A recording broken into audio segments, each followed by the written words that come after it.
आदाब, नमस्कार। मैं वसीम अख्तर और आप देख रहे हैं द लीडर हिंदी। यूपी की जिला बरेली में महापौर डॉक्टर उमेश गौतम और उनके बेटे पार्थ गौतम के रक्षाबंधन कार्यक्रम में महिलाओं का भारी हुजूम पहुंच गया। एक महिला की मौत हो जाने की बात सामने आई है, उसे लेकर खलबली मची है। मौलाना मारूफ रजा का पुलिस ने महज चालान किया था, लेकिन अब बाकायदा गिरफ्तारी की तैयारी चल रही है। एफआईआर लिख ली गई है। बिटौरा में 2 ट्रेन अटेंडेंट की मौत को देखने वाले हिल गए।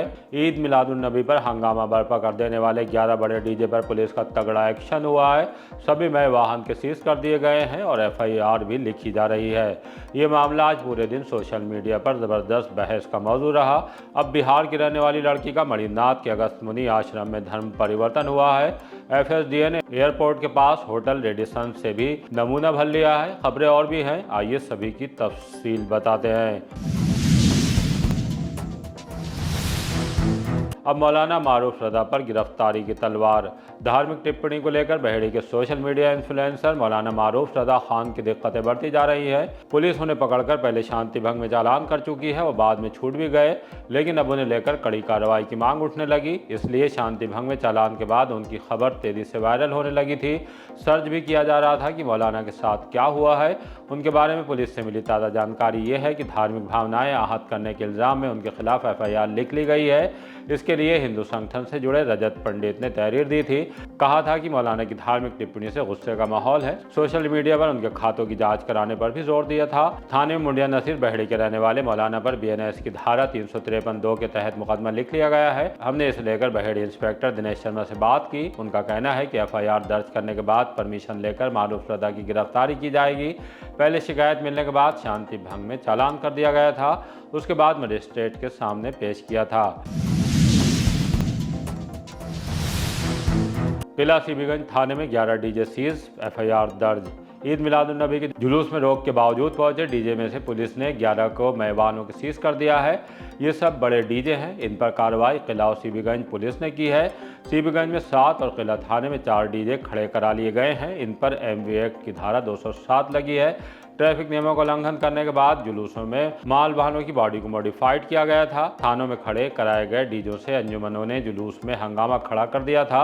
उनसे डीजे की तेज आवाज़ को कम करने के लिए जुलूस के रास्ते पर लगे कैंप से अपील भी की जा रही थी, लेकिन उन्होंने किसी की भी नहीं सुनी। अंजुमनों में शामिल नौजवान डीजे के सामने उछल कूद करते चल रहे थे। धुआं छोड़ा जा रहा था। बीच बीच में आतिशबाजी भी की गई। इसे लेकर हमने एसपी सिटी मानुष पारिक से बात की तो उन्होंने बताया कि एफआईआर भी दर्ज की जा रही है।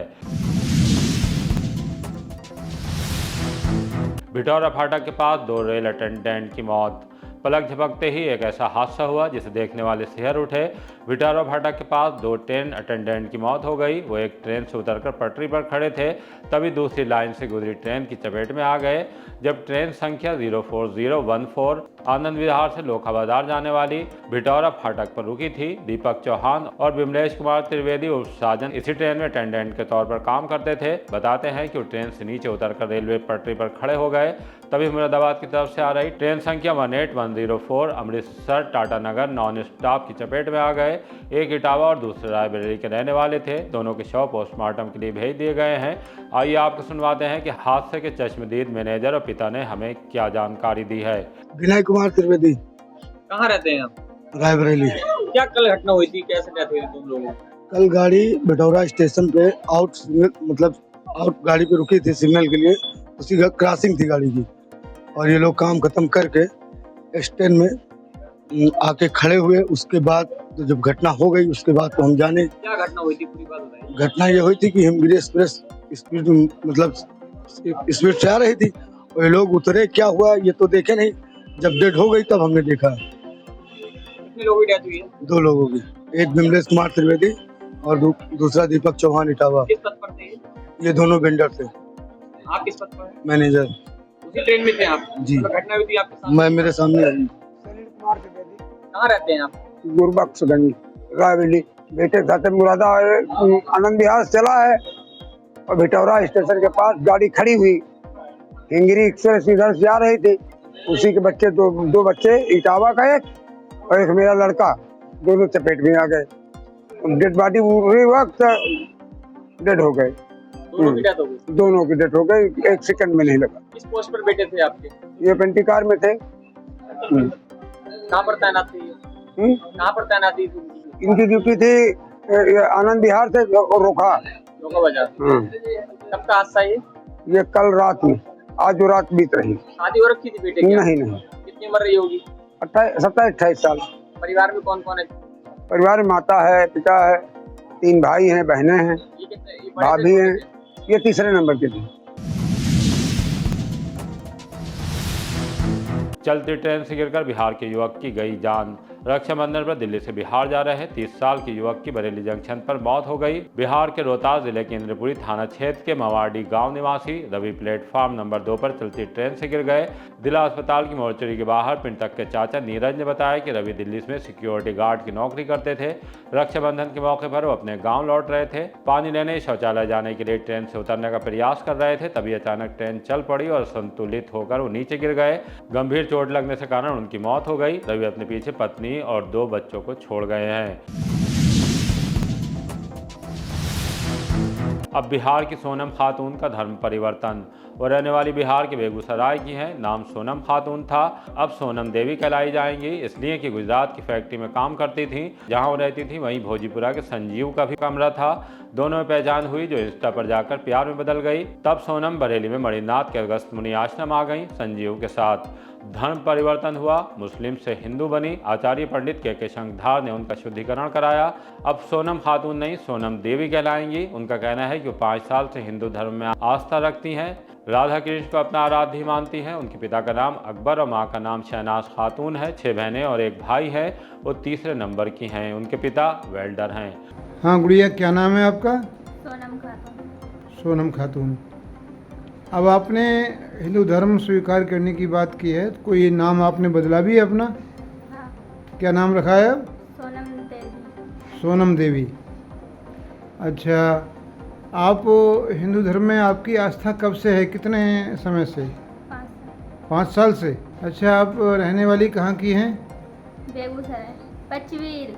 पचवीर, बिहार। बिहार की रहने वाली हैं। हाँ, अच्छा, तो आप किसी देवी देवता को मानती हैं हिंदू धर्म में? राधा कृष्ण। राधा कृष्ण को मानती हैं। आप के अब्बू का नाम क्या है? मोहम्मद अकबर। और अम्मी जान का? शहनाज खातून। शहनाज खातून। आपकी जान पहचान इन संजीव से कहाँ हुई?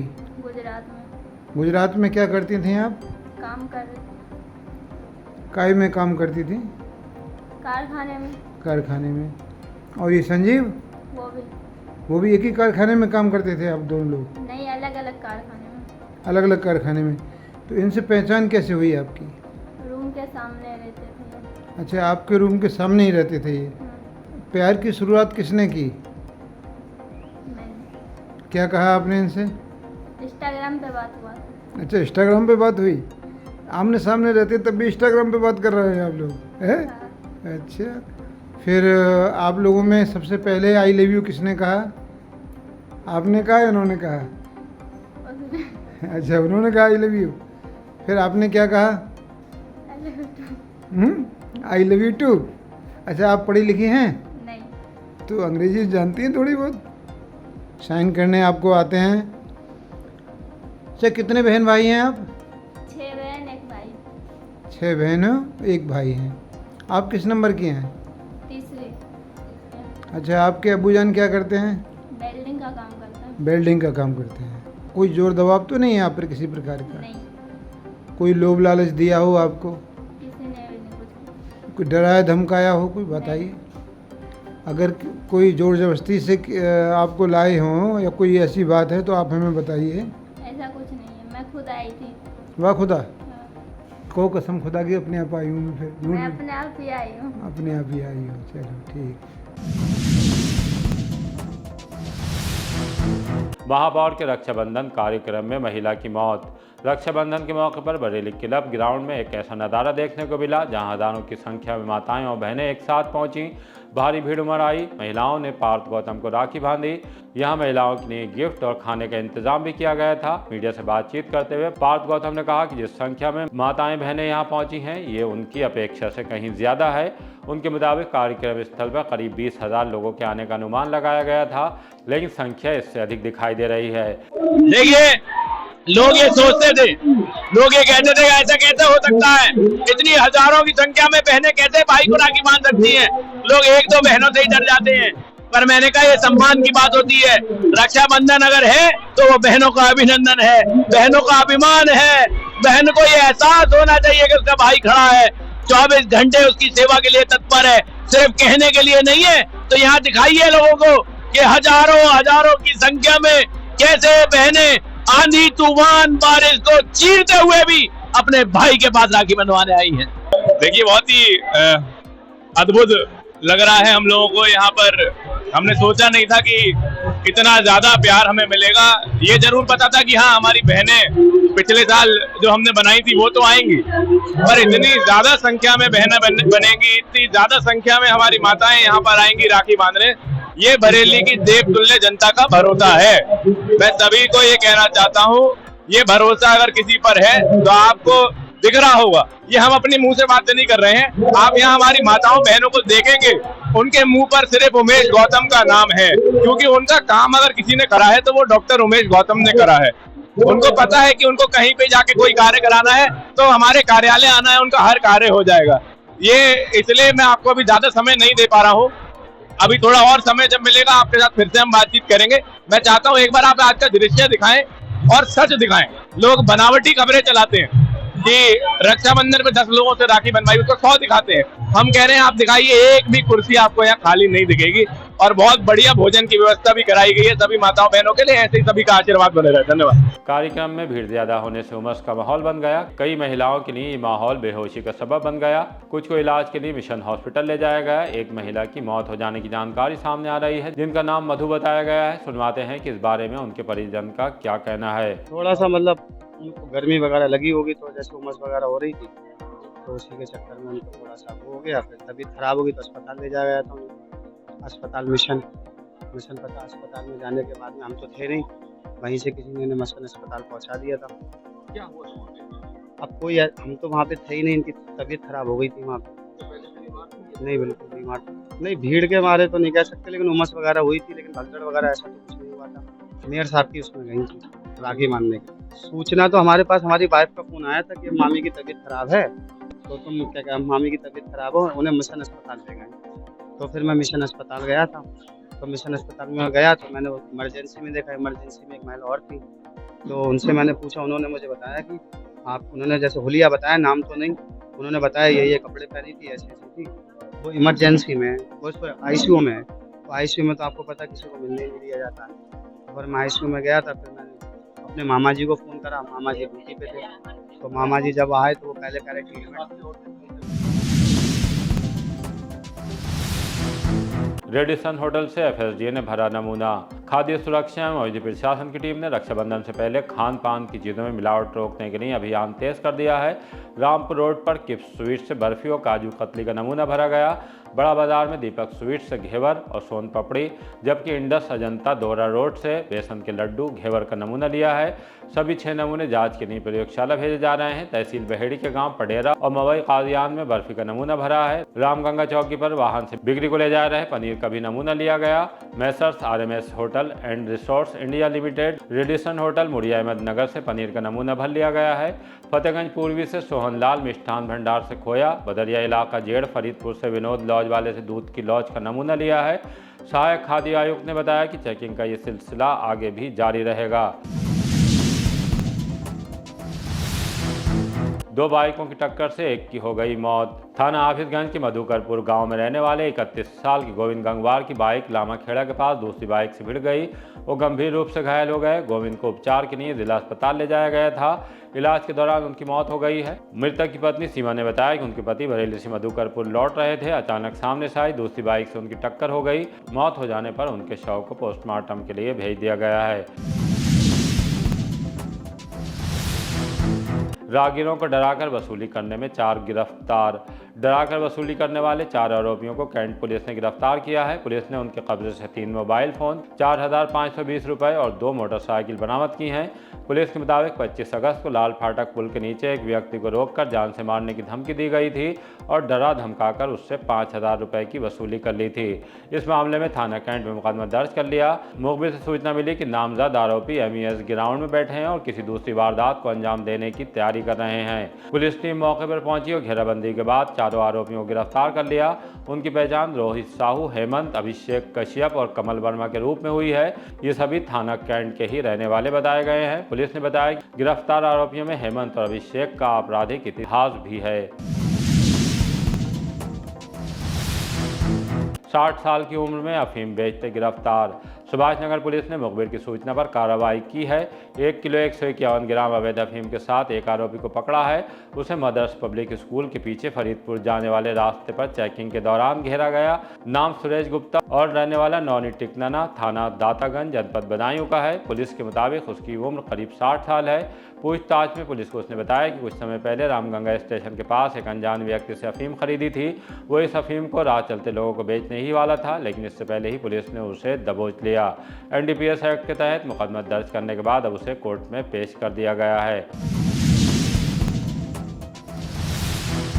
Shri K Agarwal inter school badminton tournament कल से। BBL public school Pilibhit road शाखा में द्वितीय Shri K Agarwal inter school badminton tournament 29 से 31 अगस्त तक होगा। उसे लेकर प्रेस कॉन्फ्रेंस में विद्यालय के प्रधानाचार्य सर्वेश कुमार शर्मा ने जानकारी दी। बताया कि CBSE और ICSE बोर्ड के 27 विद्यालयों के करीब 352 खिलाड़ी भाग लेंगे। बालक और बालिका दोनों वर्गों में मुकाबले होंगे। फर्जी हवलदार अग्निवीर भर्ती को लेकर गिरफ्तार। मिलिट्री इंटेलिजेंस की सूचना पर लखनऊ में रहने वाले एक ऐसे शख्स को पुलिस ने गिरफ्तार कर लिया जो खुद को मिलिट्री हवलदार बताकर अग्निवीर भर्ती में शामिल होने वालों से ठगी करने में लगा था। पुलिस ने उसे कैंट में मिलिट्री हॉस्पिटल के पास से पकड़ा है। आइए सुनवाते हैं कि इस बारे में SP सिटी क्या जानकारी दे रहे हैं। श्रीमान वरिष्ठ पुलिस अधीक्षक जनपद बरेली के निर्देशन में लगातार संगठित अपराध के विरुद्ध कार्रवाई की जा रही है और इसी क्रम में मिलिट्री इंटेलिजेंस बरेली की सूचना पर और थाना कैंट पुलिस और जनपद SOG के जॉइंट एफर्ट से एक व्यक्ति जिसका नाम राजेश तिवारी है, निवासी लखनऊ, इसको गिरफ्तार किया गया है मिलिट्री हॉस्पिटल के सामने से। ये जो अग्निवीर परीक्षा के अभ्यर्थी हैं जिनका रीमेडिकल बरेली मिलिट्री हॉस्पिटल में चल रहा था, उनके साथ में ये जालसाजी करता था। उनके साथ में धोखाधड़ी करते हुए उनको ये विश्वास दिलाता था कि जो भी अनफिट आए हैं उनको फिट कराने की गारंटी ये लेता था और उनसे धोखाधड़ी करके उनसे भुगतान लेता था। इस प्रकरण में ये जो व्यक्ति है इसको गिरफ्तार किया गया है। पूछताछ में और भी कई बातें सामने आई हैं, जैसे कि 2016 से राजेश ये जो व्यक्ति है ये एक एकेडमी चला रहा था, आर्मी में भर्ती की कोचिंग कराता था ये जबलपुर में, और उसके उपरांत 2019-20 में ये लखनऊ शिफ्ट हो गया। उसके उपरांत भी इसी प्रकार का ये काम करता था। इसके और भी साथी जो हैं उनकी सूचना हमें प्राप्त हुई है। कुछ साथी इसके पंजाब में हैं, कुछ राजस्थान में हैं। डिटेल्स इसमें खंगाली जा रही हैं और जल्दी उन तक भी पहुंचा जाएगा। ये सबका अपने आप को हवलदार बताता था, कैसे लोगों के लिए गुमराह करता था?